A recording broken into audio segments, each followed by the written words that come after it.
Now, as part of efforts to fight coronavirus, the government instituted a ban on all public gatherings. Now, this means that schools were also supposed to shut down. Now, this happened somewhere middle of March. Now, due to this measure, some 94,000 private school teachers have lost their jobs. Now, the government's announcement of a 600 million cedi stimulus package was welcomed by many, but unfortunately, these private school teachers do not find themselves anywhere close to this package as beneficiaries. And so today on the Citi Newsroom, we are on the streets of Accra to find out from some of these teachers how they are dealing with this and how they are coping with life after losing their jobs. My name is Freme Dunyame, and this is the Citi Newsroom. Right, so this is the Hampstead Academy. Now, under normal circumstances, the whole place would have been very busy with classes in session. But unfortunately, this is the situation now. All the classrooms are closed and you don't find many people here. But I have a few teachers around and I'm going to be talking to them. In fact, what they are even doing here and how they are coping now that they have lost their jobs more or less. Hi, welcome to the Citi Newsroom. Oh, thank you, welcome. Thank you. What's your name? Mr. Ntiebo. Okay, sir. So, what exactly do you do here? Actually, I teach. Okay. I teach social studies and then English language at GHS department. Okay. All right. When was the last time you came to school? Oh, I think that was the 15th or 16th March when the government declared that schools should be closed for now because of the pandemic. Okay. And what have you been doing since? Oh, actually nothing. You see, I work in such a way that this is the only place we work because now that school is not in session, it's obvious that we should be at home. So we are not doing anything at home now as we talk to you. Yeah. So when you wake up, I just want to understand, when you wake up on a normal day, what do you do? Obvious, nothing. Nothing. You wake up and you need to come to work. But now that school is not in session, so when you wake up, you don't have anything to do. Has the headmaster or your employers terminated your contract? What have they told you? We had a meeting, we had a platform, so we had a meeting on the platform, and according to the school authorities, we were not able to rake in much before the government came to make the pronouncement. Therefore, salaries will not be able to pay it until the pandemic or school is reinstated. So as I talk to you now, April was the last time we were paid our salaries. And then we were made known that we need to manage the letter that had been given to us. Therefore, they don't know when school will be reinstated. So as I talk to you now, this May, there's no salary for anybody. Do you have children? Yes. How many? I'm married to one kid. Okay. How old is your child? He will be 1 and 6 months, I think next month. So he's 1 year old and 6 months. I think 18 weeks. For that, 18 months for that. Is a baby? Yes. All right. So how are you feeding your wife and your son? Is a boy or a girl? It's by the grace of God. It's by the grace of God. So I'm now at the Ijas Basic School, also here at Kolegono. And let me talk to this gentleman. You're welcome to the Citi Newsroom. Thank you. Are you a teacher? Yes, please. Okay. So your school is also closed? Exactly. Yeah. So are you getting any kind of side jobs, like some extra classes or private home classes just to keep you going? Well, the way the things are going now, you can't really risk it and then decide you are going to have extra classes or probably move into someone's house. You also want to play safe. So personally, I don't want to enter into that kind of stuff. So I'm just home. Okay. So but do you have any extra job aside teaching that you do? It's rather unfortunate. I don't have anything I do because I'm a student and I work at the same time as a teacher, so I don't find myself doing anything now. Okay. Where do you go to school? University of Cape Coast. I'm on the distance program. Yeah. So if schools are not opened anytime soon, say for the next 2-3 months, how would you survive? Well, I would say that life is not going to be easy for me personally because right now the universities are now doing the online thing, and then UCC we are yet to have our own, that is the distance students. So supposing we are to kind of reopen and then do the distance thing, it's going to be a big blow to me since I would have not paid my tuition fee, and then that's one of the most important thing that I'm thinking about now, how to get settle my fees and then continue my education. And it's the salary that I get from this very institution that I used to do everything, and since it's not coming, I don't think I will see life to be very easy. Yeah. So if the president is listening to you right now, what do you want to tell him? I would like to tell the president that at least the educational sector, the private school teachers should be recognized. It's like we are in the shadows of everything and nobody is listening to us. Nobody is really recognizing our efforts in this time. So I would like the president to know that we are really part of the educational institution and we really contribute immensely to the human capital of this country. So they should really come to our aid and then do something for us. Yeah. Right, so this is New Babs School. Right, so I'm also going to go inside to find out what is happening. Now, it's pretty obvious that the whole place is abandoned. You know, not much is happening here. You don't find any students, you don't find teachers. I mean, the whole place is abandoned. Now, I'm told that the proprietor is in. Perhaps everybody has left, leaving him to figure out how he is going to sail through this. Reality has set in, and this is the situation here at the New Babs School. So let me just locate the proprietor of the school and find out from him how COVID-19 is affecting him. You know, the ban and the closure of schools, how he's dealing with all that. You've heard from teachers, and now let's hear from the business owner, how he is surviving. Hello, sir. Welcome to Citi Newsroom. Thank okay. you. Now, have you experienced anything like this before when the school has to shut down for months? Not at all.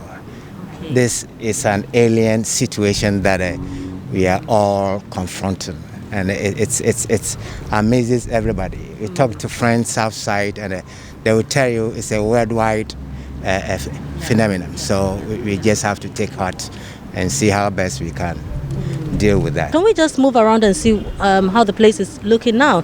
So then I'm sure you are pretty used to seeing children all over the place every day, plus your teachers, and it's not like that anymore. Now, how do you feel about it, waking up and being all alone here? It's very lonely and very much disturbing that there's nothing going on. You could imagine that when nothing is happening, it rather helps the property to deteriorate very quickly because there's nobody here to sweep, to clean up, to do anything. And as a result of that, we incur a lot of losses for maintenance. So, I mean, what has been the conversation between you and your teachers? I have spoken to them and I have made them aware that they all know what is happening. As it is, they know that the situation is something that is not man-made. It's a natural occurrence. And even though they know, they always come here hoping that they will get something. And the very unfortunate incident is it happened just the time that we were about to collect some school fees, in the middle of March. Normally at the end of the month, you collect some school fees. Yeah. On the 16th of March, the whole thing was closed down. So when was the last time you paid salaries? I paid half of March. And as far as April is concerned, I have given them a loan of 100 Ghana cedis each. And it's nothing to write home about. And even though it pains me as much as it is pains them, there is nothing that I can do. So I am here in Kolegono, and I'm coming to the home of a teacher now who has also been badly affected by COVID-19. Right, so hi, how are you? Hello, I'm good, and you? I'm well, thank you. What's your name? I'm Michael. Michael, what are you doing at home? You know, because of this pandemic, the president said all teachers, there shouldn't be social gatherings, so schools have been closed down, and I'm a teacher, so I'm home doing nothing. Okay, so where do you work? Where do you teach? I teach at a school at Latibia Okoshu. Okay. Yeah, I'm a basic 2 teacher. Class 2? Yes. Okay, all right. So how long have you been teaching? I gained employment there just this year. It's not been long. Oh, just 2020? Just 2020. Okay, but when did you start teaching? I actually completed school 2017, so there's no work in the system. I've been looking for work, so it's just this 2020 that I gained employment there. Okay, so where did you finish school? University of Ghana Business School. University of Ghana Business School? Yes, please. And you are teaching class 2? Yeah, that's the available job right now, so I can't sit down in the house and doing nothing. So just get engaged with this for the meantime. Do you care to share your salary? Well, the or school, maybe the around what? Around, it's between 1,000 and 800. When the president announced that all schools should close down, what happened from there? What kind of conversation did you have with your employers? Head called us and then told us that this is the situation. The schools have been shut down and you have to go to the house. Parents are no longer going to pay their fees, and therefore there will not be. There are some fees that have not been paid by students, and therefore she will not be able to afford to continue paying us. So for that month's salary, she's going to give us up to where we've worked for, and then we'll see how things goes. And up to now, schools have not been reopened, so we've not been receiving any salary.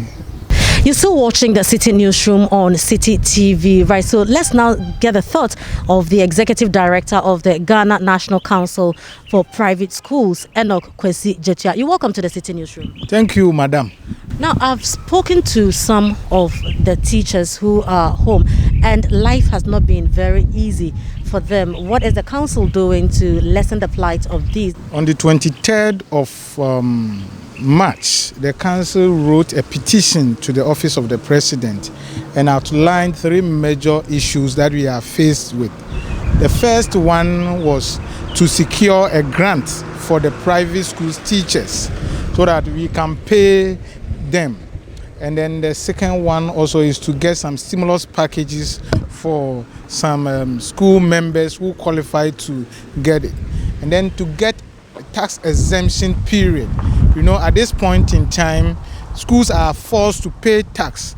And if you are not in your, let's say, operations, you cannot generate funds to pay these taxes.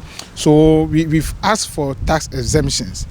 And as at now, we have presented to the Ministry of Finance over 94,000 unique names from 4,300 schools across the country, private schools, who submitted their pay voucher for the month of February, indicating that these teachers are home, they need help. However, there is one thing that is also pushing us, which is a legal issue, is that we have written to some of the statutory bodies that we need to pay taxes to them. For example, GRA, SNATE, that we need tax exemptions. We need tax, let's say, a period. But when schools are in session, are called to come to in session, then we can pay these monies to them. But they have been adamant. They haven't responded to our call. And we, the Private Schools Council, cannot sit down to make sure that our members are being sent to court, and then we send our lawyers to go and liberate them. The best thing to do is to lead these people off so that we can have our freedom, we can save our head. Because per the law, every 14th, if you have not filed your returns, if you have not paid your SNATE, you will pay the actual plus the penalty. And now the schools are not in session. It will be very, very difficult to get the money and pay this kind of this statutory money payment. So we were expecting that these bodies will hear us, will even call us to have a cordial relationship or a meeting to dialogue on the best way to solve these things. But they are not. Their doors are not opened, and the best way to do is to lay these people off so that we can have our head safe.